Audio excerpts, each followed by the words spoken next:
This that LeVar Walker Show, where the real ones talk and the wild thoughts go. We laugh, we cry, yeah, we let it roll. Healing through a joke and a story for the soul.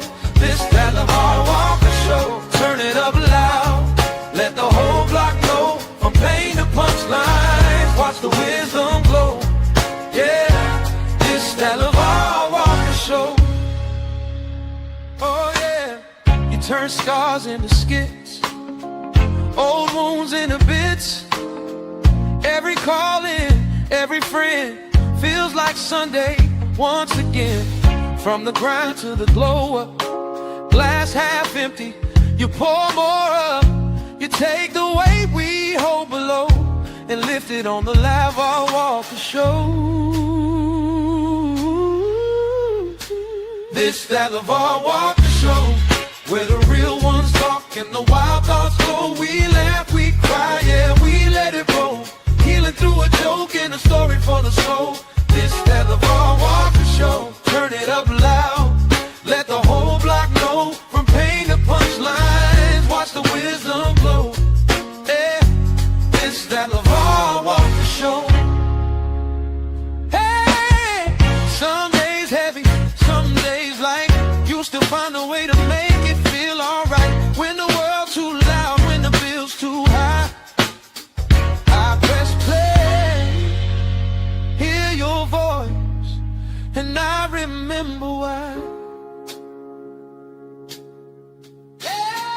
This that LeVar Walker Show, where the real ones talk and the wild thoughts go. We laugh, we cry.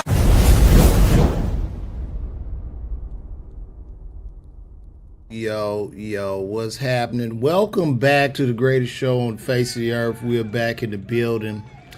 It is the LeVar Walker Show podcast, and happy Monday to everybody, man. And also, too, shout out to everybody that came out to check me out in Detroit this weekend. Everybody in Detroit, shout out to y'all.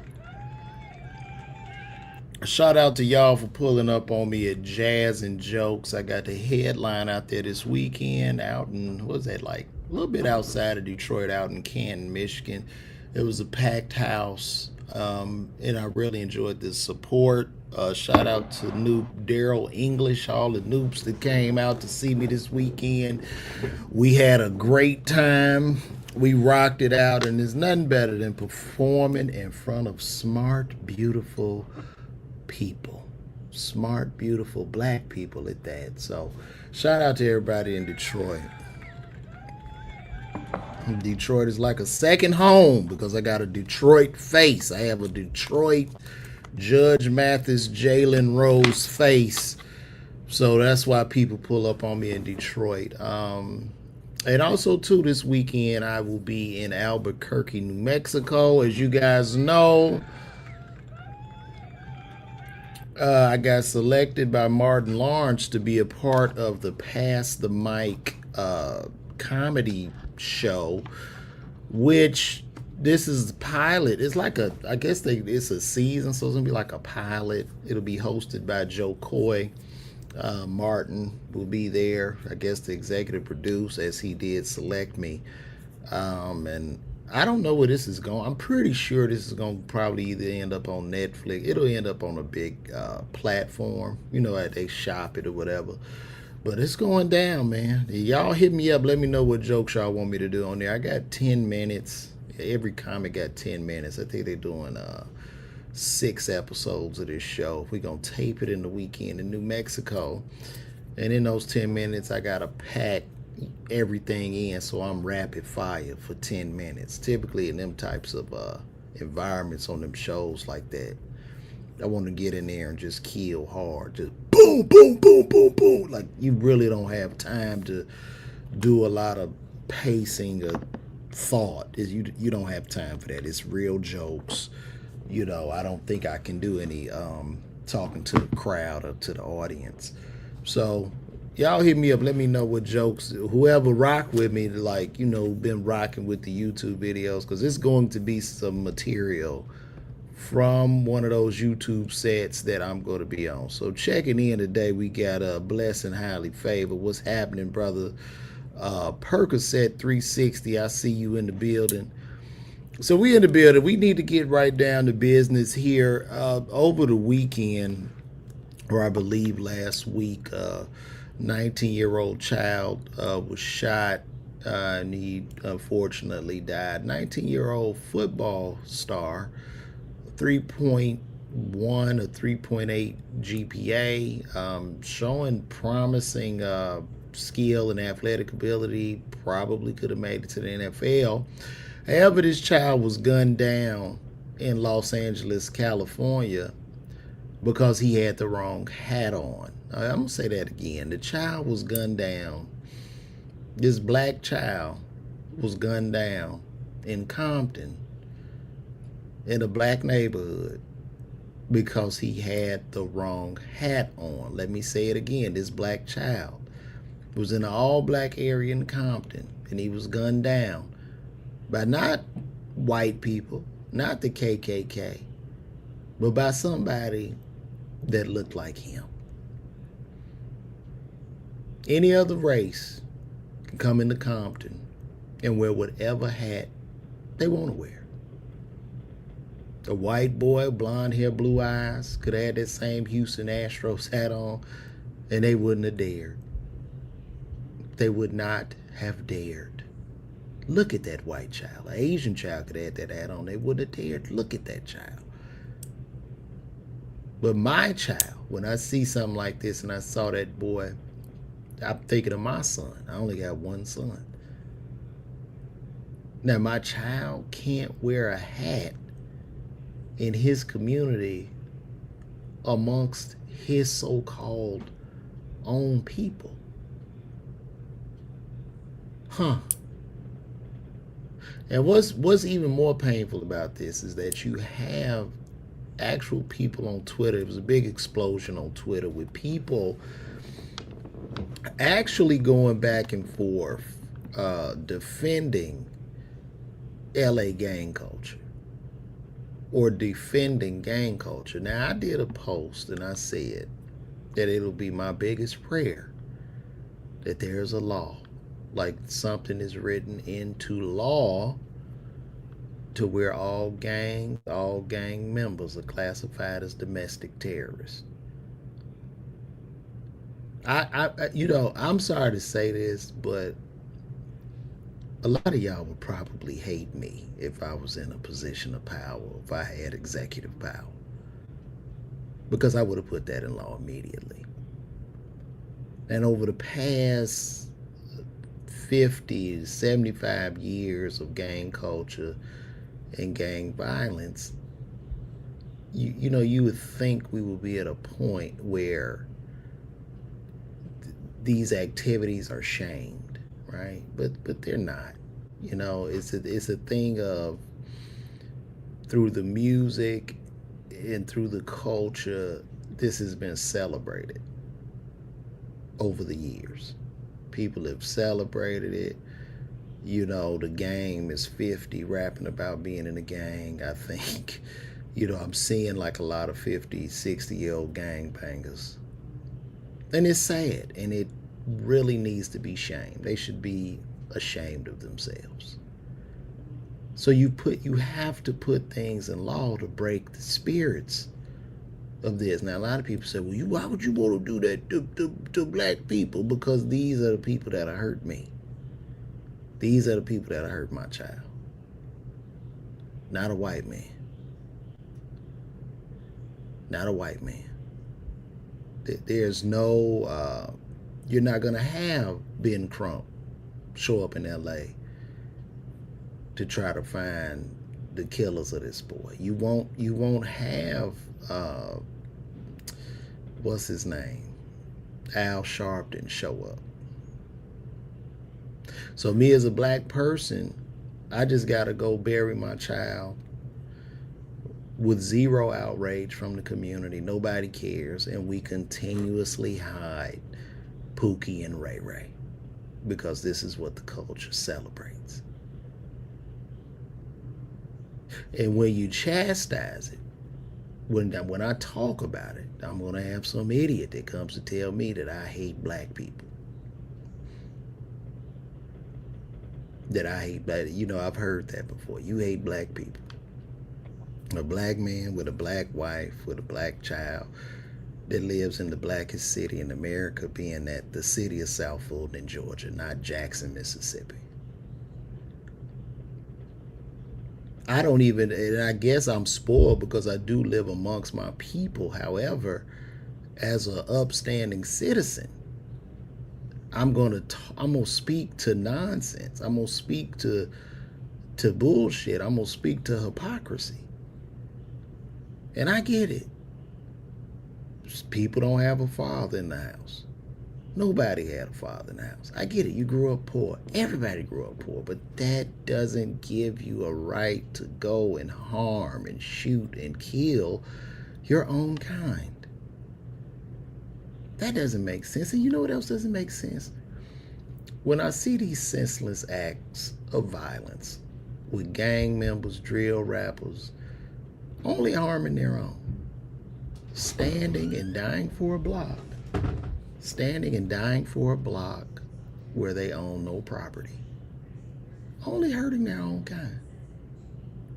It's just really, it's really, really sad. And at the same time, oh, that looked good, honey.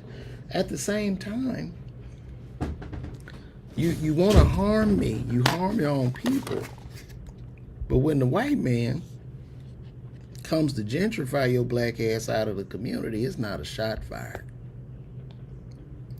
When the bulldozer pulls up, when you and mama get the notice on the door and that rent is jacked up 200%, and you and mama packing them bags, you don't go outside, you don't do nothing. You don't claim a set on them people, you don't do nothing. You sit and you walk your punk ass out the door, and then you go find another community of your own kind to terrorize.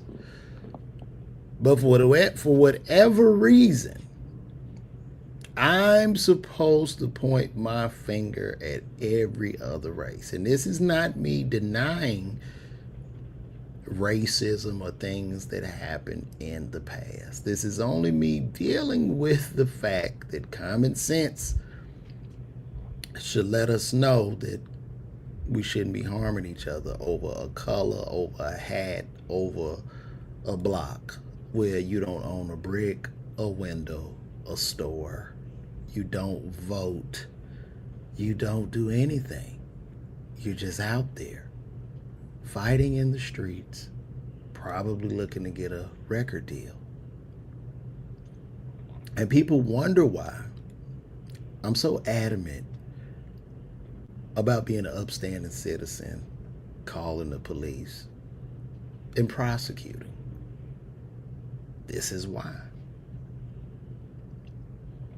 This is why. And I don't necessarily seek approval, and I don't negotiate with terrorists, because this at this point is a terrorist organization for black people that leads to nowhere. So how much longer, and I'm asking you guys, and you can talk to me in the chat, how much longer does it continue? How much longer does this child who lost his life in Compton over a hat, how much longer does that not get any national attention or any national spotlight? But for whatever reason, I'm supposed to be in tears. And look, I'm not comparing deaths here, but I'm supposed to be protesting in regards to the Nolan Wells situation, because those were white kids that killed him, or allegedly killed him, or something happened on this boat, who were just regular kids. They weren't politicians, they weren't anything. Wouldn't it be reasonable that I'm more upset at something happening inside of my community than outside? Somebody asked me, and somebody said this, because I get idiots to comment. Idiots come, look at that. Ain't that beautiful? This is my wife made. She made this. I get,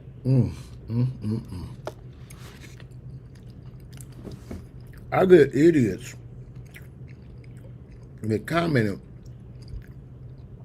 When I talked about getting a law passed to turn all gangs, gang members, into domestic terrorists with automatic 30-year sentences, somebody said, well, why the KKK ain't domestic terrorists? Well,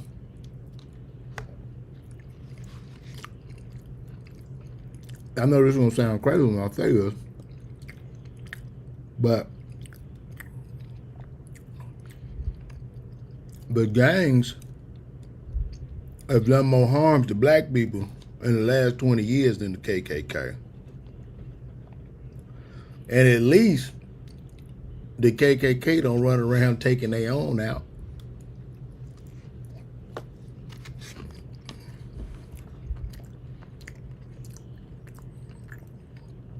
I could respect that.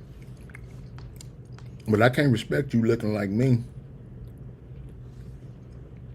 and some color piss you off and you want to take my life.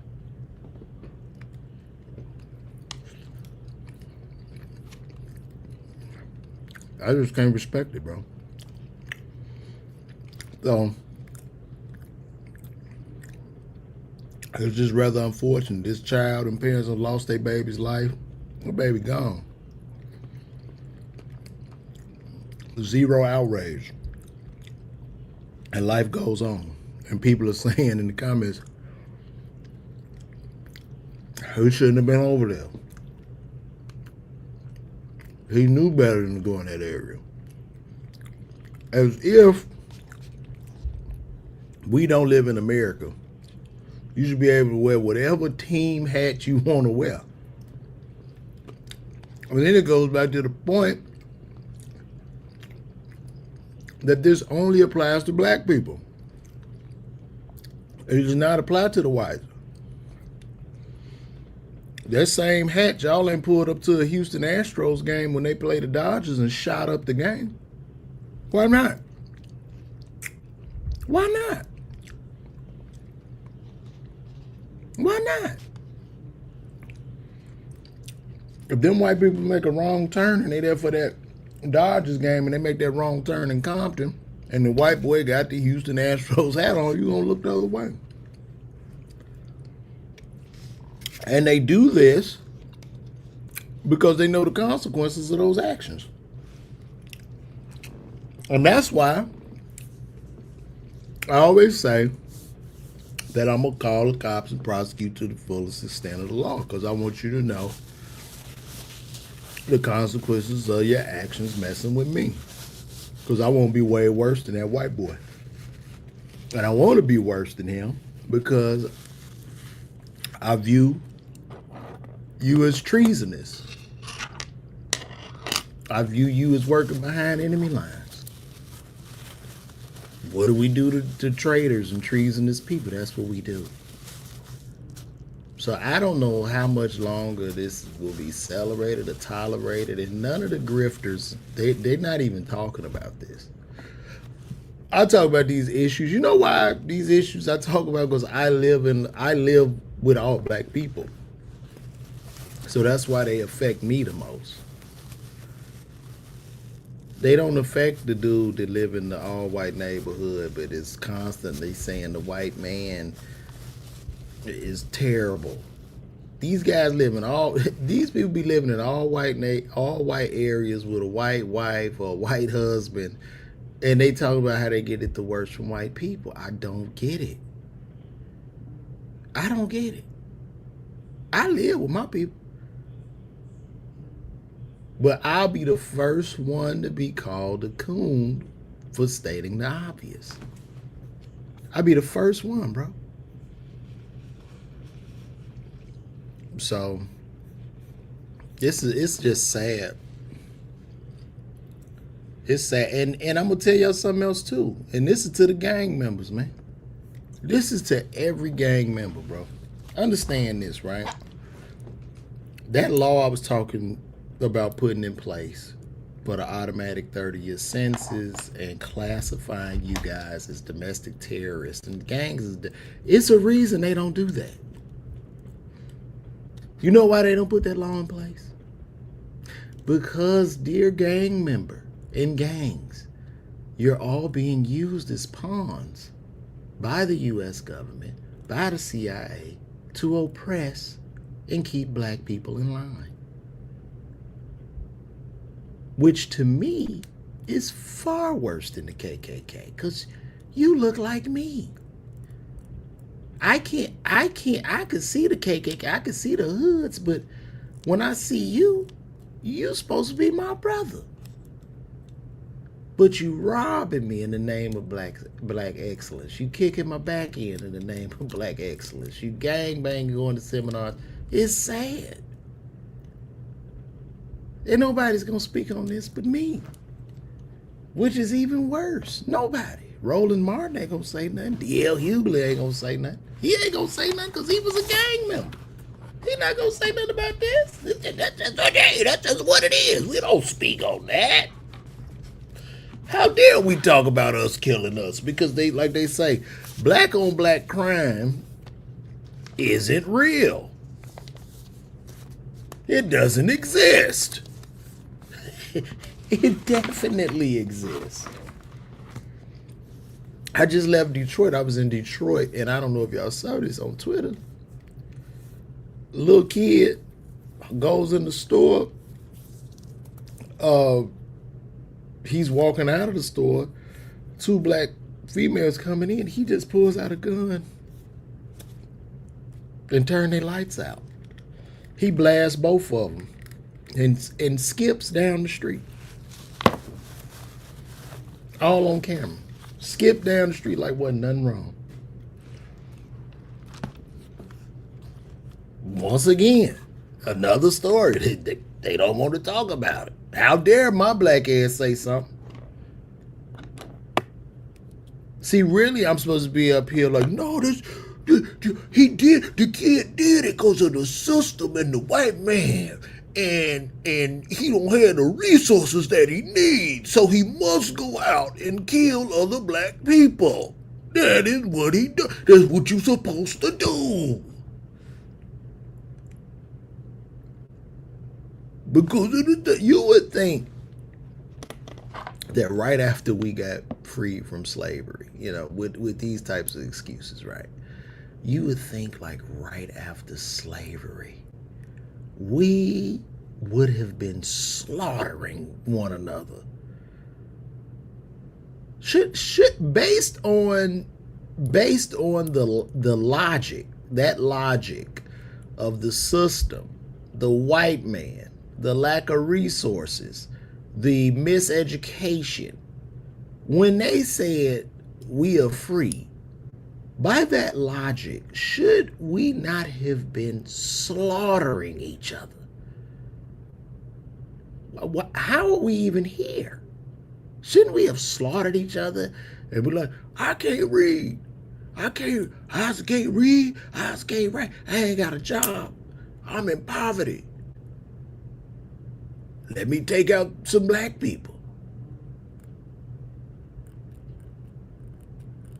People are dying and the saddest part, there are other black people that will dismiss everything that I'm saying. And they will still continuously admonish LA gang culture like it has helped the community. You would think that the gang culture, I won't even just say LA, you would think that gang culture across America has somehow created programs and educated the community and provided jobs and health care. And you would swear that is what it's done. It's caused nothing but chaos and destruction. And I said on stage yesterday, when most black people turn into coons? When you hold a mirror up to a nigga's face. When a black person holds a mirror up to a nigga's face, they turn into a coon. Because you're there looking like them, and you come from the same background, had the same conditions. You might have not had a father in your life. You might have had a parent on dope. You come from poverty. You came from the same place this guy came from. And when you show up to question his motives, he coons you. And in that case, I guess I'll be a proud coon. Because I will never sit here and glorify the destruction of my own people. I will never sit here and feel like going to jail or being some type of street nigga is some type of rite of passage on your way to manhood as a black man. I won't do it. I wouldn't care if I don't sell another ticket in life to a comedy show. I don't care. And also, too, with me saying that, I want y'all to beware of the comedian that wants everybody to like him. The comedians that want everybody to like them, that don't stand on nothing, are fake. They're fake clowns. It's just the truth. They don't stand on anything. They don't say it. They say back. They don't say nothing. But they're sad clowns for the most part.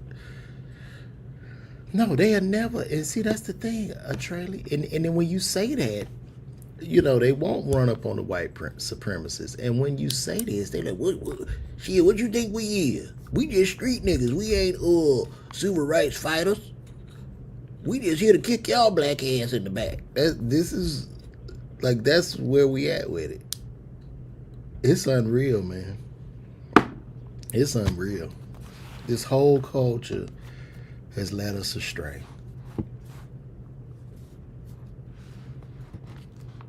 This whole culture has led us astray. From the glorification of gangs, drugs, fast money, the lyrics, and also at the same time, the saddest part about the culture is it empowers and it makes other cultures richer, right? So let me explain. For instance, during the whole drill music thing in Chicago, and Lil Durk right now is on a murder for hire trial. So they come out of Old Block. I grew up on the south side of Chicago, not too far from Old Block. What ends up happening is this. We gonna let one make it. We gonna shower him with millions of dollars. We gonna shower him with a record deal. The cars, the clothes, the hoes, the money. He's rapping about destroying only his own kind, because the minute he starts talking about destroying white people, women, children, or animals, we pull the plug on him. Now, if he raps about killing niggas, that is fine. You can kill a nigga all day, every day in your music, but when it comes to whites, women, children, nigga, and animals, oh, no. We got to pull the plug. So what ends up happening is, in a place like Old Block in Chicago, you got kids that look at that, man, I want that. I want some adulation. I want some money. I want some cars. So I got to go catch me a body, man. I got to get out there and catch a body so I can go rap about the body that I caught so I can get that deal. Now that's the trap. Because for every one little dirt, we gonna 30,000 niggas gonna be incarcerated and another 30,000 are gonna die. It's a numbers game. But for whatever reason, we continuously celebrate the wrong shit. We continuously celebrate the wrong shit. The detriment, even with the Carisha song, the detriment of that shit to the community, the detriment of the Games album, of him being 50, rapping about being a gang member at 50, that does detriment. That's detrimental to the community. Point blank, period. It makes other groups of people see us in that light. The ones that are singing it, the ones that are not a part of the community that like that music, they see every nigga the same as a drug dealing, thugged out, drugged out nigga. This is what happens. If we have zero accountability, zero awareness about it, we just go on about our day. But it needs to stop. And it needs to stop today. And they were saying like this, somebody was saying this wasn't even necessarily over the hat. So I have something I want to pull up on the news here. So y'all can see this.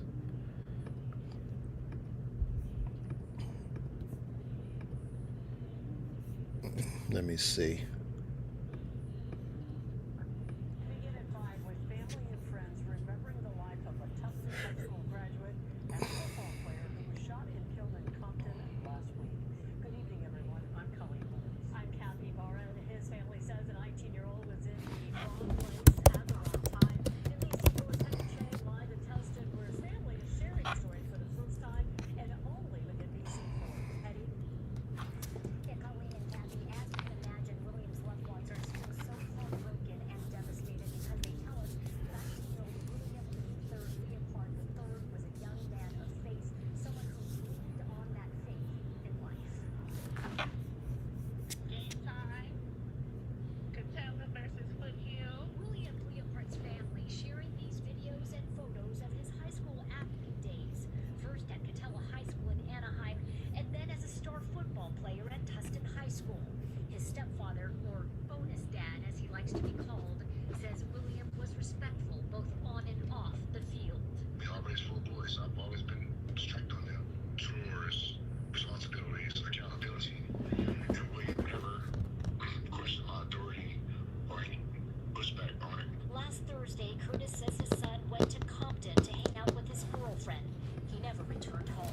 He really felt that the culture wouldn't touch him. I explained to him this dangerous area right there. He knew the dangers, of the area. His perspective was that I don't gang bang. God got me. It's a tragic story. LA homicide investigators say William was shot and killed just before 10 last Thursday night. They have not made an arrest. This whole 19 years was about bringing us joy, and now here it is. We have to feel sorrow on his behalf, and we're just fortunate that he's not sharing in the sorrow with us.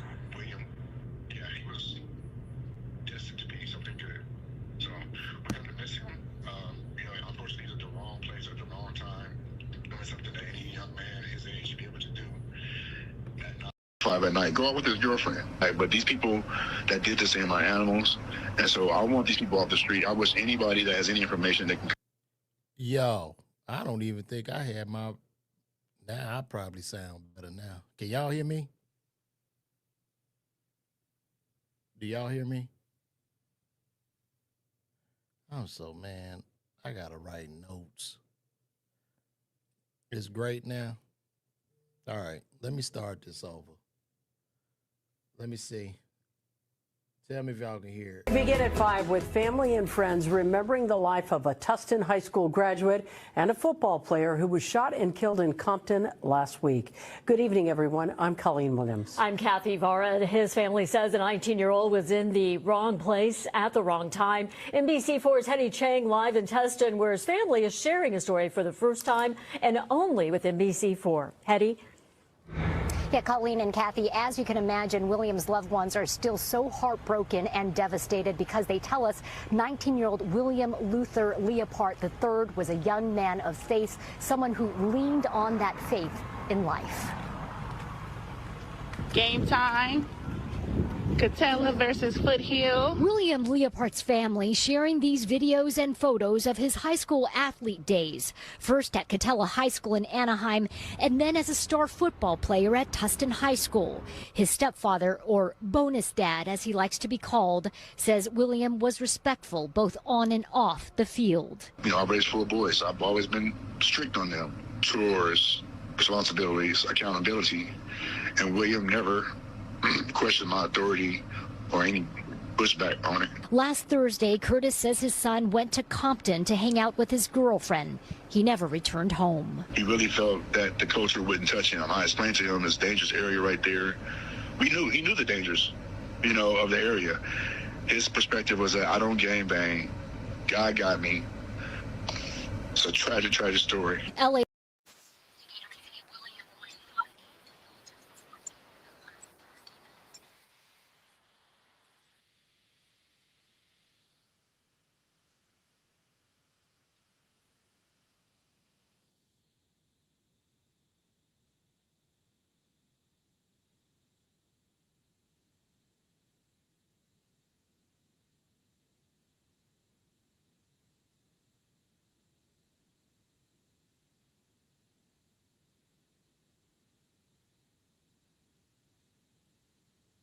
And so I want these people off the street. I wish anybody that has any information that can come forward and report it to the police so we can get these people off the street.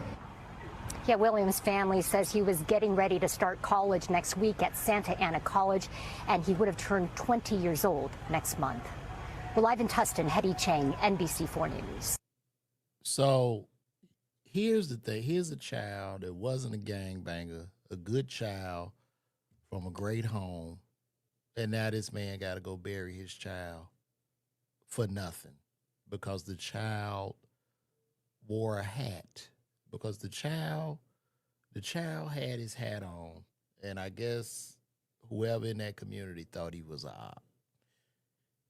You think they gonna turn them niggas in? No. Begin at 5 with family and friends. No, they not gonna turn them in. They gonna protect whoever did that to them because they don't want to snitch. So it's no snitching. So to everybody that's watching that, you need to put yourself in the shoe. Look at this as your child and put yourself in the shoes of those parents to show you that this is horrific. This is a bad problem. It's not a good thing.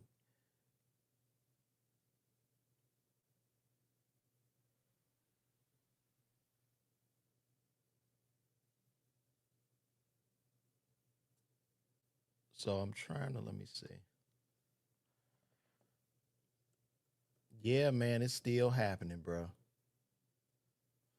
Man, I think I must have been talking on my MacBook mic the whole time. Now I know a lot better.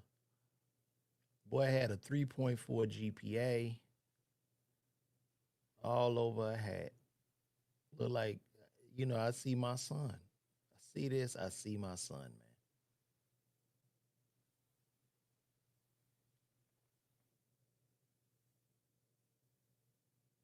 Story of a promising. Let's look at another one.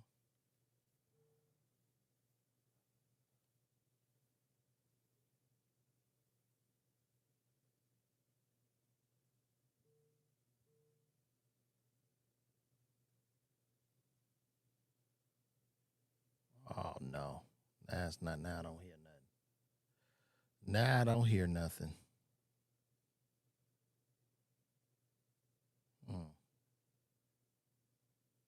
Did I press a button or something?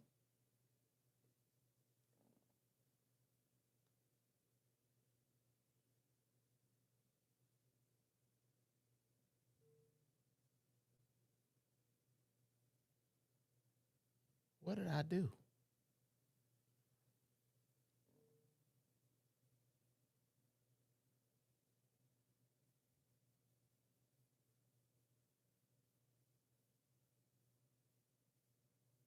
Okay.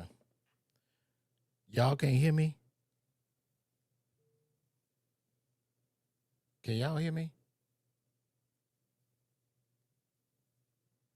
Yo, let me know if y'all can hear me. I don't know what just happened. Okay, you hear me. Okay, cool. Now I'm having a dang. Thank you, Peaceful Journey. I appreciate your patience, man. A promising Let me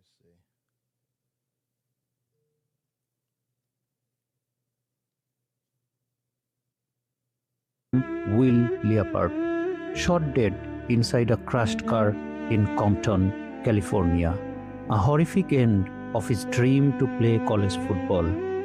No suspect or confirmed motive has been announced. Rest in peace, Leopard. You will always be remembered. They ain't got no suspect. They ain't gonna find no suspect. Because people, they often compare this like, well, the police, they don't go to jail. The niggas that do the killing in the community most times don't go to jail. 80% of them, 80% of it go unsolved.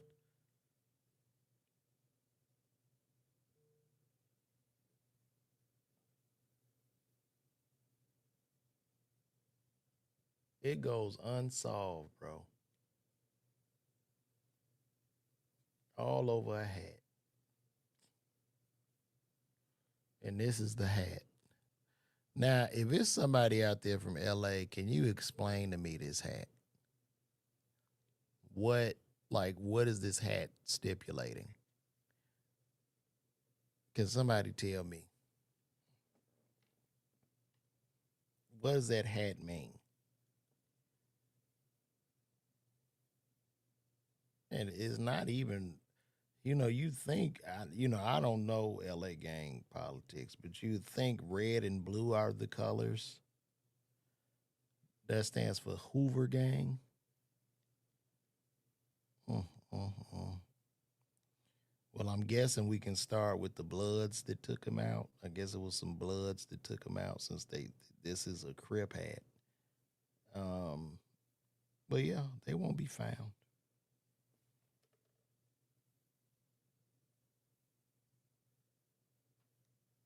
They won't be found. Whoever did this to this child won't be found. And if those people, I mean, y'all are disgusting, man. Y'all should really be ashamed of yourselves. Like, for real. For real.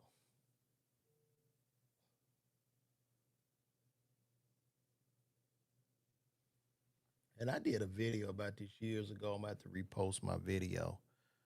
But here's a guy that's giving us what hat not to wear.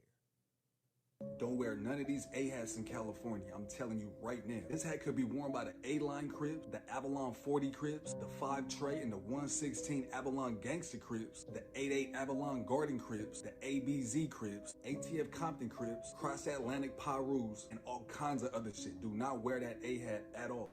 And remember, only if you're black or Latino. This does not apply to white people. Y'all can wear whatever hat you want. Let those golden blonde locks hang down from the hat. But this is only to black people, okay? This is the truest form of segregation I've ever seen in my life. That off your head. And you better not wear no type of B hats out here. Of course, all the Bloods and the Brims, but could also go for Backstreet Crips, Beach Town Mafia Crips, Bedrock Gangster Crips. You can't just be from Boston. I can't be from Boston. The Bible Crips, that's a real thing. The 11 Deuce and the 5 Deuce Broadway Gangster Crips, even the Burnside Avenue Crip Gang, and a whole lot of other shit out here that starts with a B. Don't wear that B hat, and don't wear no H hat out here. That could be for the Harbor City Crips, the Hard Time Hustler Crips, Hickory Street Watts Crips, Homestown Crips, Homeside Hustler Gang, not to mention all the Hoovers. Even these M hats right here, you don't want to wear those. The Main Street Crips is wearing that, the Main Street Mafia Crips is wearing that. So you just can't even wear a damn hat.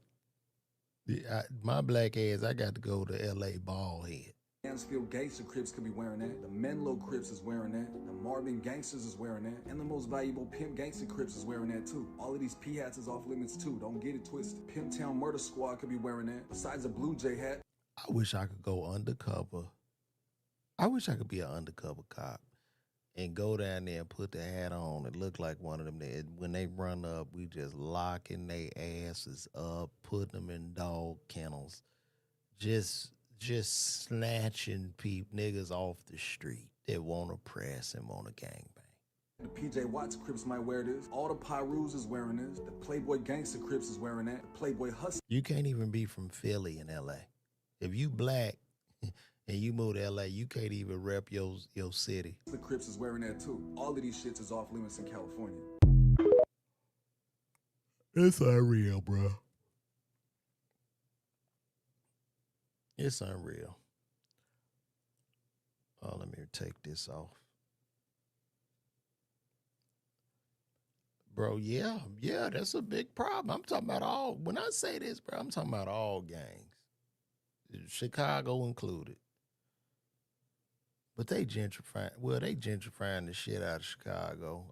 I'm not saying, I think violence and crime is down overall in the city. But no, it go to them too. I'm not, bro, all that shit's stupid. All that shit's stupid, dog. These niggas worse than the KKK, for real. Like, I'm just keeping it a bean.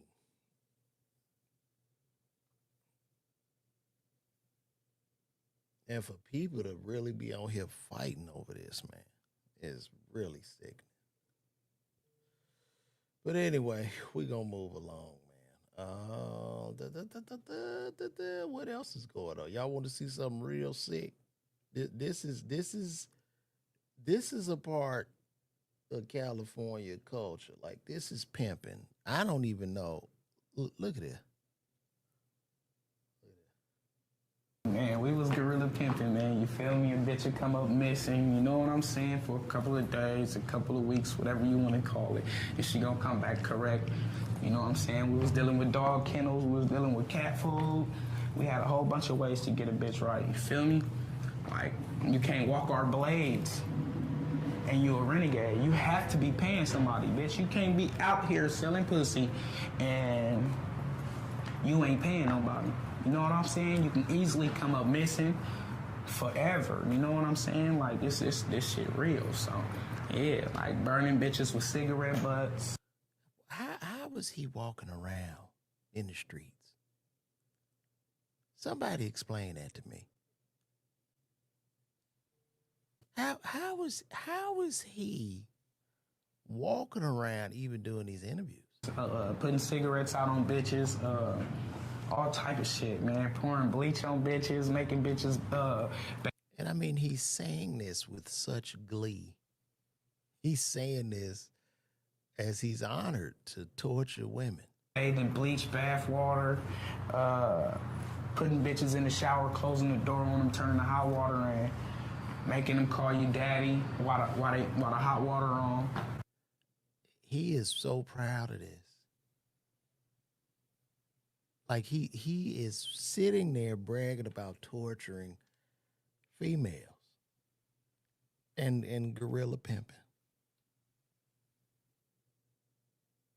And this is all due to policy. This is about policy and regulation and laws, because criminals are pretty much going to take advantage of what loopholes they have to take advantage with.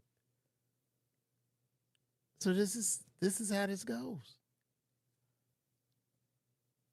That's sad. You feel me? And telling her, like, yeah, you know what I'm saying? Like, yeah, man, from now on, I'm daddy, that's what you call me. You know what I'm saying? While the hot water running on her and she's screaming and all that shit, you feel me? So you gotta break their spirit, you feel me? Once their spirit is broke, then you capable of doing whatever with it. You know what I'm saying? This nigga's a demon. He's a demon. And ain't nobody doing nothing. They would more so give him a candlelight vigil and try to help and try to, like, it is crazy, man.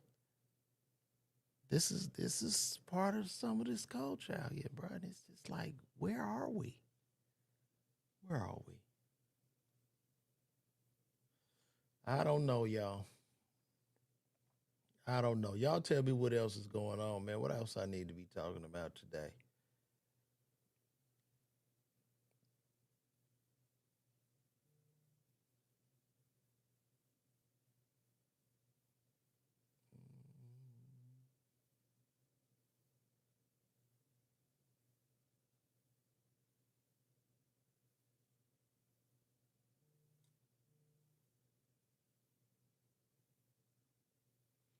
All right, let's see what's happening in Iran.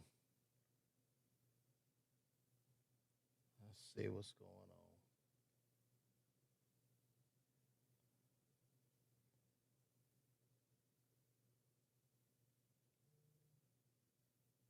The United States is set to unleash new economic sanctions against Iran to pressure the regime in Tehran. U.S. Treasury Secretary Scott Bessent wrote on Sunday, President Donald Trump and the overwhelming might of our military have significantly dismantled Iran's military capabilities and weakened its nuclear program. Now we are entering the end game. At dawn begins an economic D-Day, the single greatest financial offensive ever marshaled against an adversary. The economic pressure comes as the Iranian rial crossed 2 million to $1, a historic low for the country's currency. The head of Iran's Supreme National Security Council responded on X, saying if the economic war continues, not a single drop of oil will be exported, neither through the Strait of Hormuz nor anywhere in the Persian Gulf. Iran will regard any country's participation in or support for America's economic war against the Iranian people as an act of war. Despite this statement, reports do indicate that crossings through the Strait of Hormuz are up 400% over the last 2 weeks. The United States is overseeing vessels out of the Persian Gulf through a safer southern passage. The passage does allow for millions of barrels of crude oil to be exported each day. Still, the Iranians remain defiant.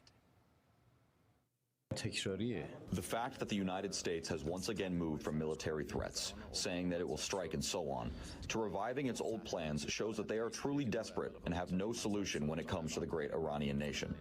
Therefore, they keep bringing their old plans back onto the scene. The U.S. naval blockade also remains in place as CENTCOM says 70 commercial vessels have been redirected since the blockade was reimposed. In terms of U.S. military movement, the USS Abraham Lincoln is headed home after being deployed for 274 days. This aircraft carrier made its last port call in December, breaking a Navy record. The vessel is being replaced by the Japan-based USS George Washington. On Friday, President Trump doubled down on his position that the Strait of Hormuz is now U.S. territory. They'll never have a nuclear weapon. They want to make a deal so badly. I don't know when this thing is going to open, bro, but they keep saying this, but the strait is still not open. Crude oil is staying kind of, it still hasn't hit 100. It's like at $88 a barrel right now. For those of y'all who don't know, if crude oil, you want to keep it about under 150. Because that'll make gas prices go up through the roof, also cause a worldwide recession, increase inflation real fast, faster than it's been. So, Detrayus, Gary is still without power. Ain't no way, man. Ain't no way, bro. Gary still hasn't got power. Gary, Indiana. Shout out to everybody in Gary, man. I can't believe they still have no power, bro. That is unreal. Let's go check in. I talked about this a few days ago.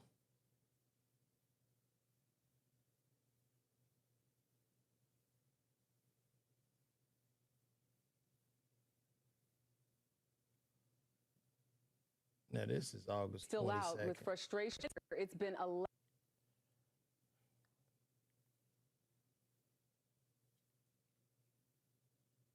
11 days since powerful storms knocked out electricity to tens of thousands of residents. For many, it's still out, with frustration mounting. CBS's Usher Qureshi is in Gary, Indiana, hit hard by the outage. Usher, good evening to you. Good evening, Jerika. At this hour, crews are still working while residents are in survival mode. Power is not expected to be restored here for many residents until late Tuesday, and the sense of desperation is growing. Like so many in Gary, Indiana, Shatia Hardin has been waiting for the minute her power finally turns back on. It's been absolutely horrible. At night, we're sweating, we're irritable. You know, we have children to look out for, elderly people. The storm walloped Indiana last week, killing at least 7 people and displacing about 1,000. In Gary, the storm knocked out electricity for more than half of the city's residents, where 1 in 3 lives in poverty. It's not okay for us to continually be in survival mode. Yesterday, Indiana Governor Mike Braun said he requested an expedited major disaster declaration from FEMA. He says losses from the storm and its aftermath could top $5 billion. Many residents in Gary have been relying on this community center for hot meals, air conditioning, and a chance to charge their phones. Earlier this week, a class action lawsuit was filed against the region's electrical utility, NIPSCO, alleging the company failed to proactively trim back vegetation from power lines. NIPSCO disputes the claim, saying it's more than doubled its vegetation management in the last 10 years. Eddie Melton is the city's mayor. So we're going to revisit what should we do better from an emergency management standpoint. But going back to the utility side, what I'm going to encourage and demand that we start having more accountability. Right now, about 30,000 people here in northern Indiana are still without power. For people who are still waiting, if their power doesn't come back until Tuesday, that'll mean they've been in the dark for 2 full weeks. Sharika? Usher Qureshi in Gary, Indiana tonight. Thank you. Man, that's crazy, man. Shout out Mr. Urban World is here. I'm in Indiana. It's slowly going down. A lot of my family members got theirs back. It was around 300,000 without power. Mr. Urban World also says my power was out for 10 days, came back on the 11th, and I'm in a small town about 2 hours away. 7 people drowned. People died in crashes due to idiot drivers, etc. 30-plus towns without power. That is just unacceptable, bro. My prayers go out to everybody in Indiana. I'm sorry to hear this, but there's a possibility. I'm going to tell everybody, man, we might all need to look into getting generators. We might need to all look into get a generator. They kind of expensive, but it seems like the power grid in the U.S. is starting to crack, because for Gary to be without power that long, that shows a big crack in Gary, which is a crack in the whole entire system. So everybody might want to look into a generator of some sort. And I'm definitely looking into one today. So appreciate that, Mr. Urban World. What else is happening out there in the world, guys? Y'all know I like to scan and see what's going on.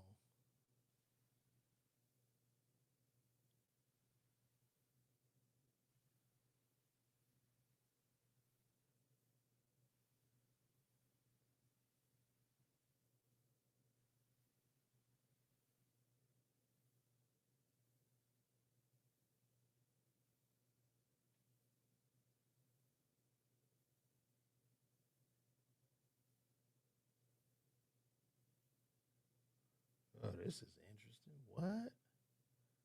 It's about Money B in this photo. Money B and Tupac laid up in this questionable photo. What is this about? Speaking of Tupac, explain this photo right here. Okay. That's you right there, right? That's me. And Tupac. That is me. So let me. So you're in bed. It looks like a motel room, maybe. It is not a motel. It's at a hotel. A hotel. Right. So it looks a little crazy. No, it does look crazy, and especially in today's time. So if anybody would understand this, Tupac and I were, when you're on tour, the main guy gets his own room. Everybody else shares rooms. It's 2 beds. So I'm looking at that picture, and people are like, what's up with it? Well, if you look at it, my eyes look hazy, right? So I can tell, what probably it is, I'm waking up with some girl who's about to leave, and she says, let me take a picture of you. Y'all get in. Pac sits down, and the look on his face looks like he's not so interested, right? So that means, and my face tells me it was my girl who took the picture, right? And I would say to anybody that questions that picture, if it was anything other than that, why would we allow that picture to be taken?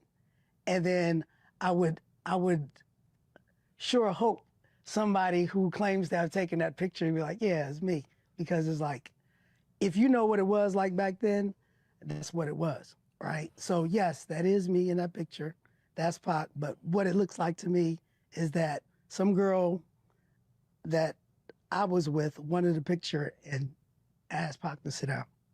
Got it. It's all good. Oh, that explanation was about to put me to sleep.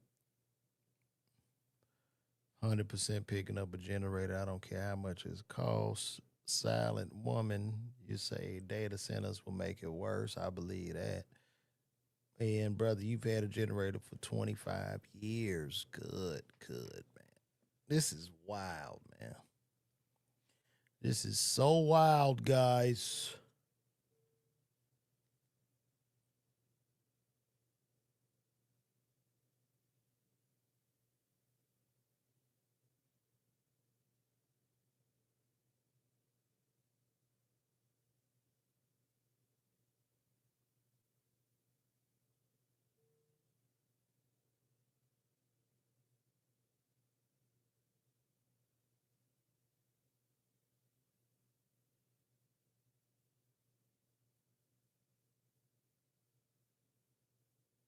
All right. Well, I'm going to get out of here, man. This is a wrap. This has been another episode of this show. Y'all tune in next week.